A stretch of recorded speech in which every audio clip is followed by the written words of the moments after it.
सावकारी के जाचाला कंटाळून अकोल्यातल्या बेलुरा खुर्द इथल्या शेतकरी गोपाल पोटखेडे यांनी शेतात गळफास घेऊन आत्महत्या केली आहे। आत्महत्या करण्यापूर्वी शेतकऱ्यांना व्हिडिओ काढून संपूर्ण हकीकत सांगितली। विशेष म्हणजे तब्बल 9 दिवसांनंतर या प्रकरणी पातूर पोलिसांमध्ये गुन्हा नोंद करण्यात आलाय।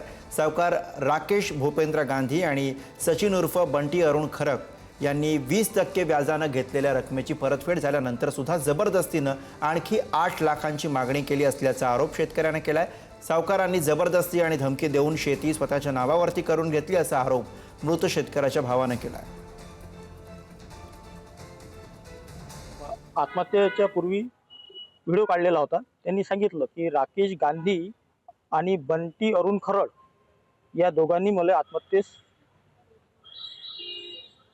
काही जागा सोडली नाही करायशिवाय, कारण की मी पूर्ण पैसे देऊनही यांनी शेत माझ्याकडून खरेदी करून घेतलं, व्याजासहित पैसे पूर्ण दिले। नंतर शेत पाहिजे असेल तर 20 ते 25% तुला 7 ते 8 लाख रुपये द्यावे लागतील तर तुझं शेत वापस भेटेल, नाही तर भेटणार नाही म्हणे। आता एवढे मी पैसे देऊ शकत नाही म्हणे यांना, मी कुठून आणू म्हणे एवढे पैसे। 1 एकर जमीन आहे माझं, ती यांनी लिहून घेतली। ॲटोवर मी एवढे पैसे कमवू शकत नाही। पूर्ण जे काही होते ते सर्व पैसे मी त्यांना दिले व्याजासहित, तरीही यांनी जबरदस्तीने माझ्याकडून शेत लिहून घेतलं।